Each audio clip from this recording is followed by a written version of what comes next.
You might think the most famous Australian of the 20th century was a sports star, a scientist, or maybe a novelist.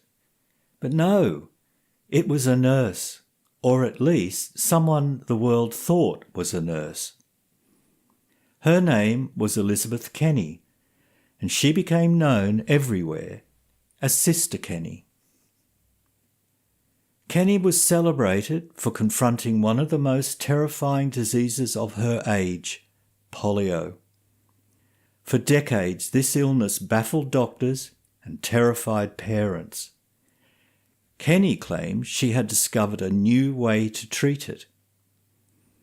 At the height of her fame, she was one of the most admired women in America, celebrated in newspapers, honoured with medals, and even portrayed in a Hollywood film. But Kenny's story isn't simple. It's full of courage and invention, but also exaggeration, deception, and self-promotion. She crafted her legend as carefully as she applied her therapies.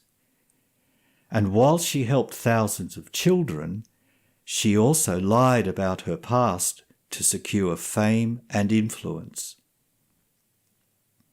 The story of Sister Kenny is so much more than a good yarn. It is a story of triumph and tragedy and reinvention. These videos present the true story of Sister Elizabeth Kenny and explain why it is a story that should not be forgotten.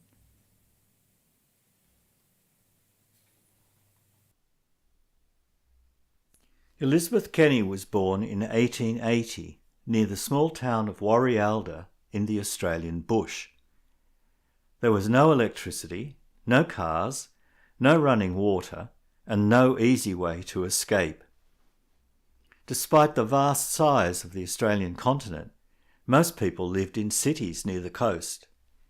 If you wanted to travel from one of those cities to an outback town, you were talking days by horse and cart or hours by steam locomotive. That was Elizabeth Kenny's world when she was growing up. Kenny had humble beginnings.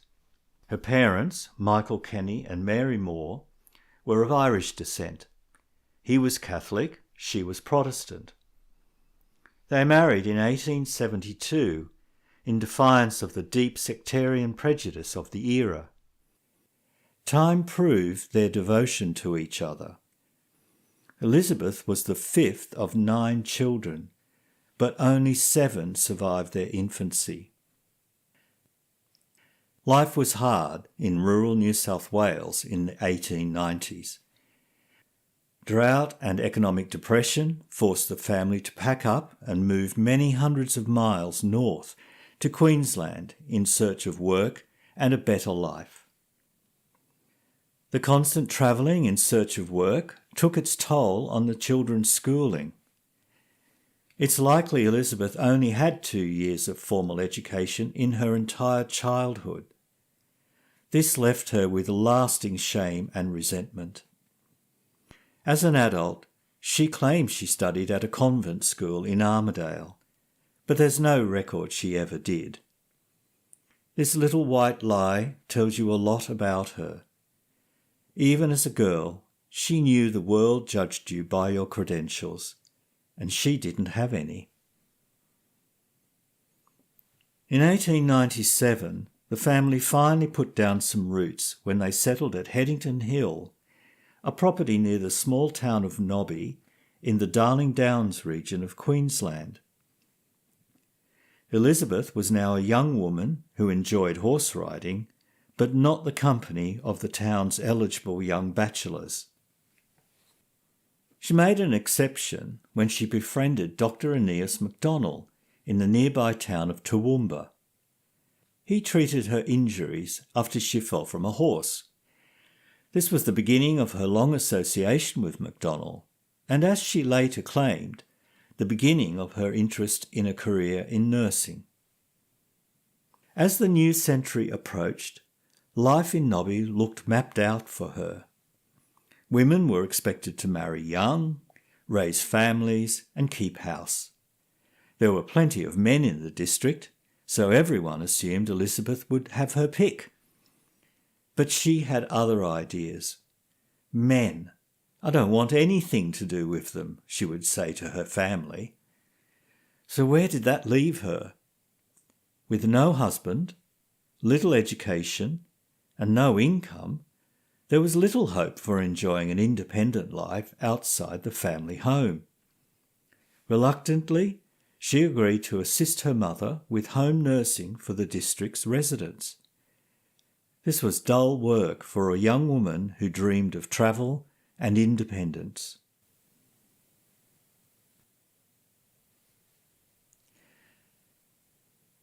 The year is 1901. Queen Victoria has given royal assent to the Act of Parliament that created the Commonwealth of Australia, a new nation for a new century. The spirit of optimism is everywhere, except, it seems, in the Kenny household. Elizabeth Kenny has just turned 21. By law, she is now an adult. In reality, she is stuck. Uneducated, unqualified, unemployed, unmarried, and dependent on her family for a home. It's not a good start to adult life. In the 1901 census, she records her occupation as piano teacher instead of the more accurate spinster. Was it a career? Not really. It was an act of defiance that said, "Don't write me off." Elizabeth's mother despaired whenever her eligible daughter declared she had no interest in living on a farm like all the rest, or marrying to justify my existence. These were rebellious words for someone who showed no interest in the growing suffrage movement or women's rights in Australia. The problem for Elizabeth wasn't society. It was men. She couldn't stand them, and in rural Australia, that attitude left her very isolated. The years passed without a resolution to her predicament. Then, in 1907, a door opened for her to escape Nobby. She visited her recently widowed grandmother in Guyra, New South Wales. Granny Moore's bereavement was a blessing in disguise for Kenny. On the pretext of not being a burden to her grieving grandmother, Elizabeth stayed with her married cousin, Minnie Bell, who ran a bakery and produce store with her husband. Elizabeth made the most of her cousin's hospitality. Her intended short visit stretched into years. For the first time in her life, Elizabeth enjoyed independence far from her parents' home. By all accounts, Elizabeth's life in Guyra was fulfilling, and rumours circulated that she had a handsome suitor. She probably started the rumour herself, if the truth be known. After all, gossip spreads quickly in small towns.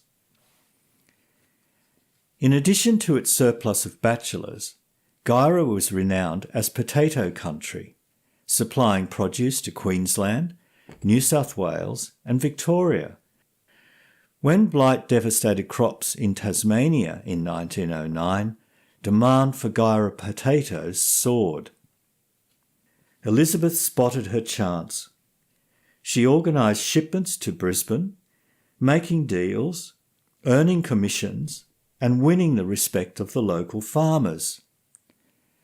But her success also came with sneers from the young people of the town for daring to do men's work. Many years later, she wrote, "I had stooped to do a thing no woman would think of doing. I was not refined, I was not nice. A girl who knew her place looked to her male relatives to dispose of the crude details of business. It was vulgar to be healthy, ladylike to be delicate." she carried that bitterness for the rest of her life. Whether her crime was selling potatoes or her outspoken rejection of marriage, one thing was certain: she was out of step with the conventional role of women in rural Australia. During the years Elizabeth lived in Guyra, she taught piano, sold potatoes, assisted with home births, and worked for a short time as a domestic servant at Scotia, a local cottage hospital.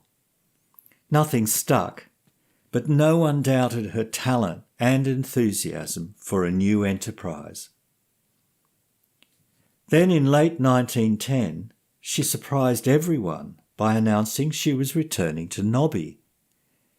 Before leaving Guyra, she visited a local tailor to purchase a red silk cape, black cloak, white pinafore, black velvet cap, and some starched collars. A nurse's uniform. Elizabeth Kenny was now ready to reinvent herself as Nurse Kenny, medical and surgical nurse.